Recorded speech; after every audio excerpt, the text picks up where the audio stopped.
বাংলাদেশি গরু পাচারকারীকে ধরতে এসে গ্রামবাসীদের বিক্ষোভের মুখে পুলিশ।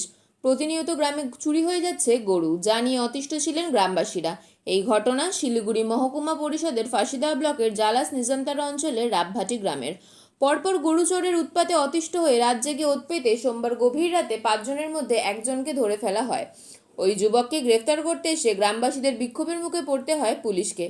দীর্ঘ 2 ঘন্টা ধরে পুলিশের সঙ্গে তর্কে জড়িয়ে পড়েন গ্রামবাসীরা। কোনো মতেই সেই বাংলাদেশি যুবককে নিয়ে যেতে দিতে নারাজ ছিলেন গ্রামবাসীরা।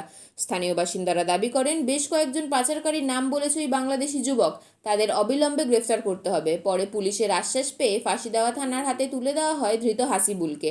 বাংলাদেশের বাংলাবান্ধার বাসিন্দা ওই যুবককে মঙ্গলবার শিলিগুড়ি মহকুমা আদালতে পেশ করা হয়। আমার নাম প্রফুল্ল বিশ্বাস। কি ঘটনা ঘটেছে? ঘটনা ঘটছে কালকে আমাদের বিয়ে গেছে, সন্ধ্যের সময় গরু নিয়ে বর্ডারে চলে গেছে।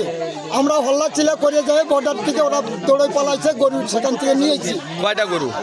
একটা গরু আগে এসে দুটিয়া থানায় ডায়েরি আছে, থানার পুলিশে কিচ্ছু করে নাই, কিচ্ছু করে নাই। সে ডায়েরি এখনো সেই থানা আছে।